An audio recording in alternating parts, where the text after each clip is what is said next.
നമസ്കാരം. ശബരിമല ദ്വാരപാലക ശില്പങ്ങളുടെ സ്വർണ്ണപ്പാളികൾ ചെന്നൈയിലെ കമ്പനിയിൽ നിന്നും സന്നിധാനത്ത് തിരിച്ചെത്തിച്ചു.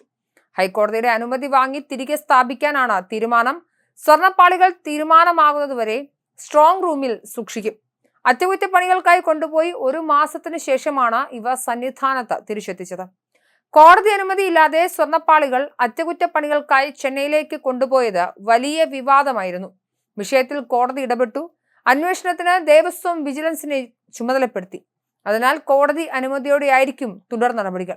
തന്ത്രിയുടെ നിർദ്ദേശം അനുസരിച്ച് ശുദ്ധികലശം ചെയ്ത് പ്രത്യേക പൂജകളോടെയായിരിക്കും സ്വർണ്ണപ്പാളി തിരികെ സ്ഥാപിക്കുക. അതേസമയം സ്വർണ്ണപ്പാളികളുടെ ഭാരം കുറഞ്ഞതിൽ ഹൈക്കോടതി വിശദ അന്വേഷണത്തിന് ഉത്തരവിട്ടിരിക്കുകയാണ്. 3 ആഴ്ചയ്ക്കുള്ളിൽ അന്വേഷണ റിപ്പോർട്ട് സമർപ്പിക്കാൻ ദേവസ്വം വിജിലൻസിനോട് കോടതി ആവശ്യപ്പെട്ടിട്ടുണ്ട്. അന്വേഷണത്തിന് ദേവസ്വം ബോർഡ് സഹകരിക്കണമെന്നും കോടതി നിർദ്ദേശിച്ചു. ദ്വാരപാലക ശില്പങ്ങളുടെ താങ്ങുപീഠങ്ങൾ സ്ട്രോങ് റൂമിലുണ്ടോ എന്ന് പരിശോധിക്കാനും നിർദ്ദേശം നൽകിയിട്ടുണ്ട്. ബുധനാഴ്ച സ്വർണ്ണപ്പാളിയുമായി ബന്ധപ്പെട്ട കേസ് പരിഗണിക്കുന്നതിനിടയിലായിരുന്നു ഹൈക്കോടതി ദേവസ്വം ബെഞ്ചിന്റെ നിരീക്ഷണം. 2019 സ്വർണം പൂശാനായി സ്വർണ്ണപ്പാളികൾ ചെന്നൈയിലേക്ക് എടുത്തുകൊണ്ടുപോയപ്പോൾ 42 കിലോഗ്രാം ആയിരുന്നു. തിരികെ കൊണ്ടുവന്നപ്പോൾ സ്വർണ്ണപ്പാളിയുടെ ഭാരത്തിൽ 4 കിലോഗ്രാം കുറവുള്ളതായി കാണുന്നുവെന്നും കോടതി നിരീക്ഷിച്ചു. ദേവസ്വത്തിനു വേണ്ടി ദേവസ്വം ചീഫ് സെക്യൂരിറ്റി ഓഫീസറാണ് വിവരങ്ങൾ നേരിട്ട് ഹാജരാക്കിയത്.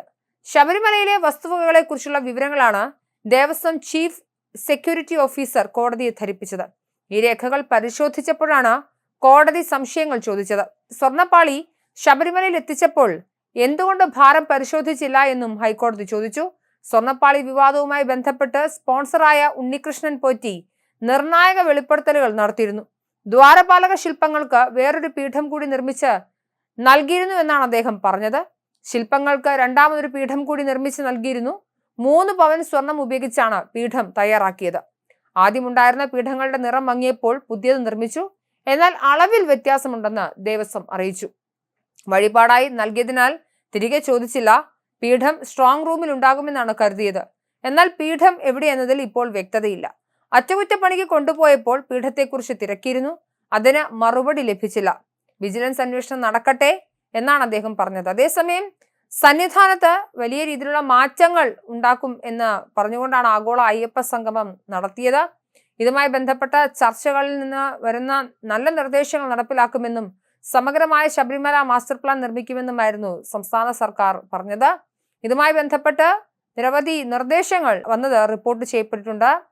ശബരിമല സന്നിധാനത്ത് ആസൂത്രണമില്ല നിർമ്മിച്ച എല്ലാ കെട്ടിടങ്ങളും ഘട്ടം ഘട്ടമായി പൊളിക്കണമെന്നാണ് നിർദ്ദേശങ്ങൾ ഏറ്റവും പ്രധാനമായി വന്നത്.